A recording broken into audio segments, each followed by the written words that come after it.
नमस्कार प्यारे विद्यार्थियों, अपन प्री BSTC के अंतर्गत कोचिंग के अंदर बात कर रहे थे कि 4-5 क्लासें हुई है अपनी चौहान वंश के बारे में। आज अपन जालोर के चौहान पढ़ेंगे कि जालोर के चौहान किस प्रकार से जालोर के अंदर चौहान वंश की जो स्थापना हुई थी और चौहानों के अंदर जालोर के चौहानों में कौन महत्वपूर्ण शासक था, किस प्रकार से चौहान वंश की समाप्ति हो गई थी, उसके बारे में अपन चर्चा करेंगे। तो सबसे पहला अपना आता है, हेडिंग डालते हैं जालोर के चौहान के बारे में अपन बात करेंगे। तो जालोर के चौहान, देखो हुआ क्या था जालोर के अंदर कि जालोर नाम किसकी वजह से पड़ा, वो जबाली ऋषि की भूमि होने की वजह से जालोर को जालोर कहा जाता है कि जबाली ऋषि की भूमि होने की वजह से जालोर नाम पड़ा। जबाली ऋषि की भूमि होने के कारण, ऋषि की भूमि होने के कारण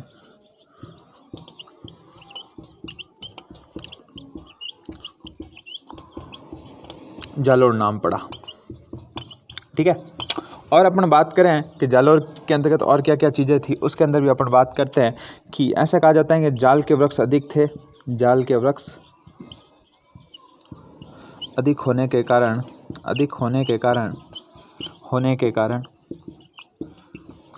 जालोर नाम पड़ा होगा। ठीक है ना, इसकी वजह से इनको क्या है, जालोर नाम पड़ा होगा। जालोर के जो चौहान थे वो नाडोल से आए थे। कहाँ से आए थे? नाडोल से। नाडोल से आए थे। अब इनके अंदर जो महत्वपूर्ण शासक था उसके अंदर एक आता है कि कौन से व्यक्ति ने जालोर के अंदर चौहान वंश की स्थापना की थी, तो कीर्तिपाल ने। किसने की थी? कीर्तिपाल ने। कीर्तिपाल चौहान ने जालोर में चौहान वंश की स्थापना की। चौहान वंश की स्थापना की थी।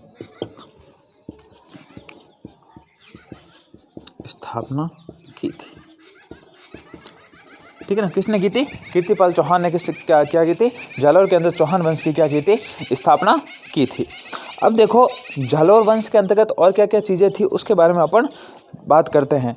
ठीक है ना, ये चीज़ आपने लिख ली होगी, उसके बाद देखो आगे अपन बात करते हैं। देखो फिर है कि जो जालोर दुर्ग था ना, जालोर दुर्ग क्या है? जालोर दुर्ग,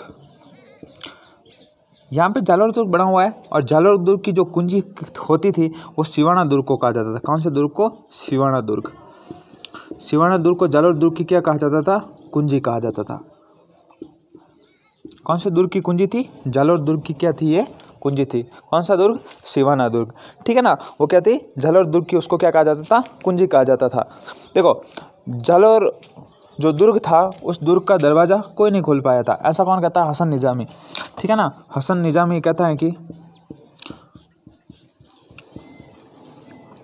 निजामी ये कहता है कि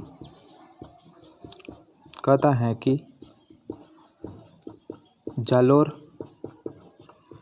दुर्ग का दरवाज़ा कोई नहीं खोल पाया था।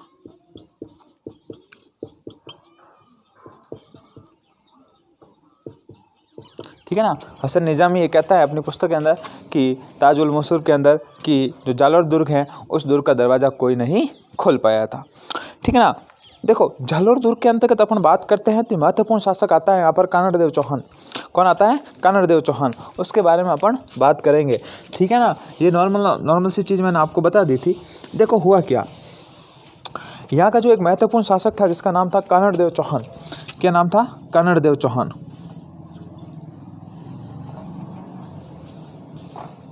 देव चौहान। कौन था? कानड़देव चौहान।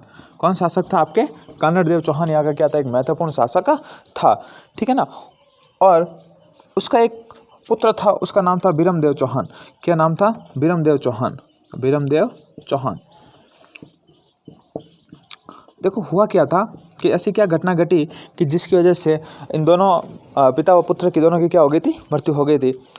हुआ क्या था कि इसी समय दिल्ली का शासक था आपके, दिल्ली का जो शासक था उसका नाम था आपके अलाउद्दीन खिलजी। क्या नाम था? अलाउद्दीन खिलजी। हुआ क्या कि अलाउद्दीन खिलजी की जो सेना है वो मालवा से, जो गुजरात वाला क्षेत्र पड़ता है, गुजरात से वापस आ रही थी युद्ध वगैरह जीत कर। और इस युद्ध के अंदर वापस आते समय कानड़ देव ने क्या किया कि एके की सेना पर अटैक कर दिया। किसने अटैक किया? कानड़ देव ने। कहाँ से आ रही थी एके की सेना? गुजरात से। कहाँ से आ रही थी? गुजरात विजय के बाद, गुजरात विजय, ठीक है ना। गुजरात विजय से जो सेना आ रही थी, और ये सेना जो आ रही थी उस समय अटैक किसने कर दिया? कानड़ देव चौहान ने किस पर अटैक कर दिया? आपके किसके ऊपर अटैक कर दिया? आपके, हाँ, कि जो वीरमदेव की सेना थी, कानड़ देव की सेना थी, सॉरी, उसने गुजरात से विजय करके आ रही थी अलाउद्दीन खिलजी की सेना, उसके ऊपर क्या कर दिया? आक्रमण कर दिया। फिर अलाउद्दीन खिलजी को ये पता चला कि मेरी सेना पर किसी ने आक्रमण कर दिया, तो बदला तो भाई वापस लिया जाएगा। तो अलाउद्दीन खिलजी ने कमालुद्दीन के नेतृत्व में, ठीक है ना, अलाउद्दीन खिलजी ने किसके? कमालुद्दीन के नेतृत्व में, कमालुद्दीन के नेतृत्व में, कमालुद्दीन के नेतृत्व में एक सेना भेजी। क्या भेजी? सेना। कहाँ पर भेजी? कानड़ देव पर अटैक करने के लिए। अब जैसे ही कानड़ देव पर अटैक करने के लिए सेना आई, कानड़ देव ने कहा बस, कमालुद्दीन ने कानड़ देव को समझाया कि यार कानड़ देव जी, आप तो समझदार आदमी हो, यदि आप युद्ध करोगे तो निश्चित पता ही आपकी हार निश्चित है, तो एक काम कीजिए, आप हमसे क्या कर दीजिए? संधि कर लीजिए। कानड़ देव ने कहा यार ठीक है, कर लेते हैं भाई, तो तकलीफ थोड़ी है। तो कानड़ देव ने क्या कर दी? संधि कर दी। तो ऐसा कहा जाता है, कानड़ देव से कहा है कि आपके बेटे जी को दिल्ली दरबार में भेजना पड़ेगा। तो कानड़ देव तो गए नहीं, और उनके पुत्र ब्रह्मदेव को कहाँ भेज दिया? दिल्ली दरबार में भेज दिया। सुना यहाँ से स्टोरी कि जैसे ही ब्रह्मदेव वहाँ जाता है, और एक स्टोरी चल रही होती है कि दरबार लगा हुआ होता है, और जो दिल्ली सल्तनत के जो भी शासक होते थे ना, उनकी जो रानियाँ, बेटियां वगैरह जो भी होती थी, वो भी उस सभा के अंदर ऊपर वाला जो छत होता था वहाँ पर बैठा रहा करती थी। वैसे जो अलाउद्दीन खिलजी की पुत्री थी फिरोजा वहाँ पर बैठी हुई थी, और अलाउद्दीन खिलजी सबसे बातें कर रहा था, सबसे सवाल पूछा, सब शानदार जवाब दे रहे थे। और एक अच्छा सा सुंदर लड़का वो भी वहाँ पर बैठा हुआ था, जिसका नाम था ब्रह्मदेव। ब्रह्मदेव भी वहाँ पर बैठा हुआ था, और ब्रह्मदेव से पूछा अलाउद्दीन खिलजी ने कि भगवान जब बाल बांट रहे थे तब तू कहाँ पर था रे ब्रह्मदेव? ब्रह्मदेव ने कहा यार अच्छा, इतनी बेइज्जती कर रहा है, क्योंकि अलाउद्दीन खिलजी के जो चेहरे वगैरह पे यूँ बाल वगैरह बहुत शानदार हुआ करते थे, और आपके ब्रह्मदेव था वो एकदम सिंपल सा शरीफ मुंडा, जो क्या ना शरीफ एकदम दिखने में, ठीक है ना।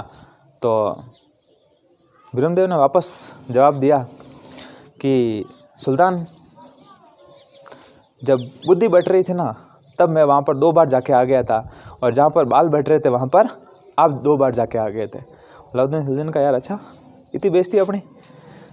तो ये बातें जब फिरोजा ने सुनी, फिरोजा ने कहा यार इतनी अच्छा यार, शानदार, इतना स्मार्ट, और ऊपर से जवाब देने में भी इतना शानदार। फर्स्ट टाइम में देखते उनसे प्यार हो गया।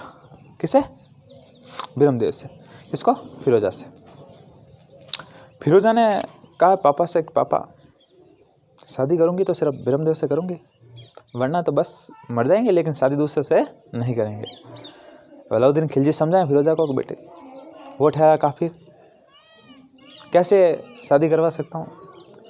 फिरोजा वापस नाटक करने लगी कि पापा मम्मी नहीं है मेरी, आप हमेशा ही ऐसे ही करते हो। अब अलाउद्दीन खिलजी कहे कि मरो, जैसे तुम्हारी इच्छा वैसे ठीक है। तो अलाउद्दीन खिलजी ने क्या किया?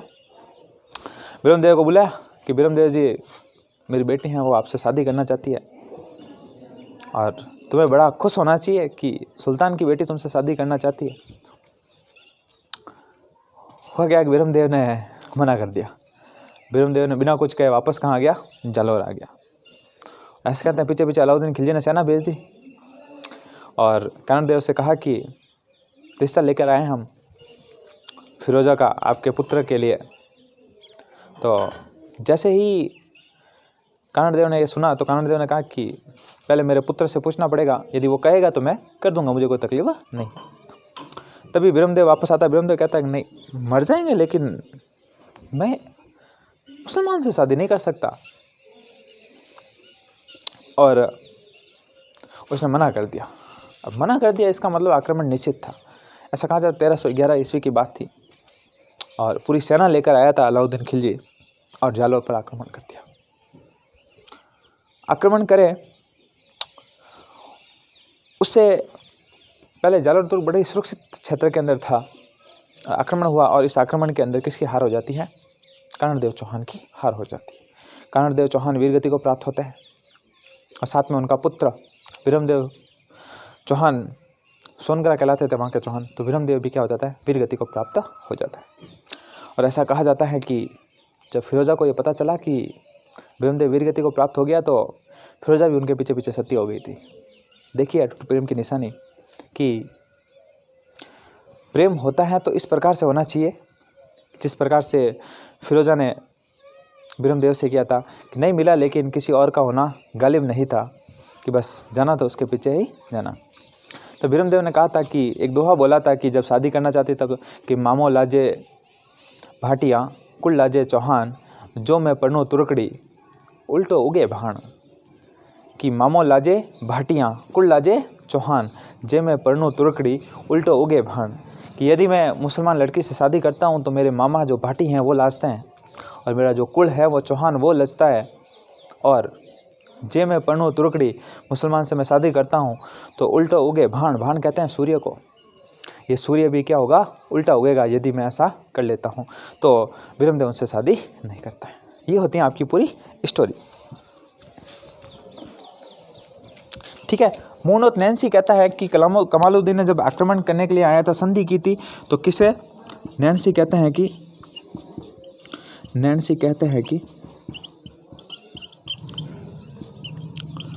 कि जब आक्रमण किया था ना एक ने, तब संधि हो गई थी और कानड़देव को जब दरबार आने में कहा तो कानड़देव ने किसको भेजा? नैन्सी कहते हैं कि विरमदेव को दरबार में भेजा। विरमदेव को दरबार में भेजा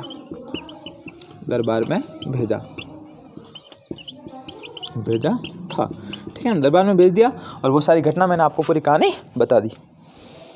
अब देखो होता क्या है, वो युद्ध होता है, वो थोड़ा सा मैं आपको बता दूं, फिर ये आपके कंप्लीट हो जाएगा। इतना सही है। ठीक है। अब 1311 के अंदर क्या होगा? अटैक होगा। ठीक है ना। 1311 के अंदर क्या हुआ? युद्ध हुआ जालोर का। ठीक है, कानड़देव और अलाउद्दीन खिलजी के बीच में। ठीक है ना। जालोर का शासक कानड़देव था। यहाँ पर क्या हुआ कि जालोर दुर्ग बड़ा ही सुरक्षित दुर्ग था, किसी आसानी से कोई भी व्यक्ति यहाँ पर पार नहीं करता। लेकिन एक विश्वासघाती था, दया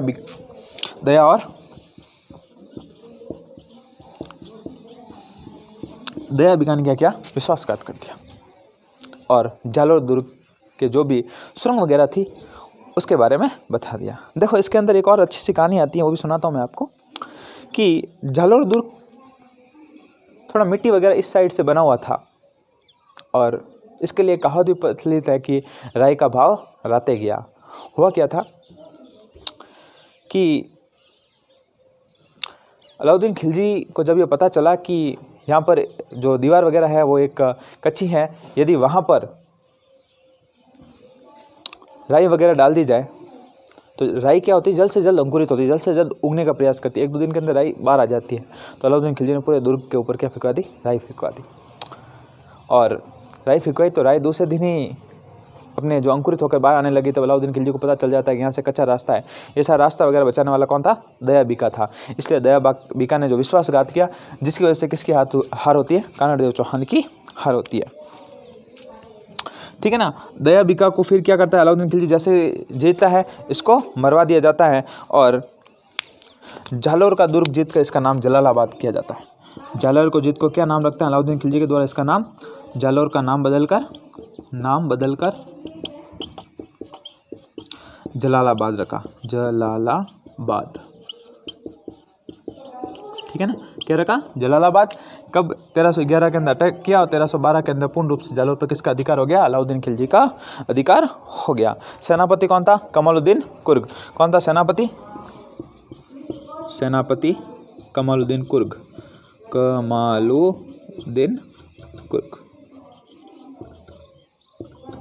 ठीक है ना। ये इनका क्या था, सेनापति। इस युद्ध के अंदर आपके किसकी हार हो जाती है, कर्णदेव चौहान की हार हो जाती है और कर्णदेव चौहान को वीरगति प्राप्त हो जाती है। ठीक है ना। इस प्रकार से आपकी ये चौहान वंश क्या होता है, कंप्लीट होता है। धन्यवाद, thank you so much video देखने के लिए, बहुत बहुत धन्यवाद आपका।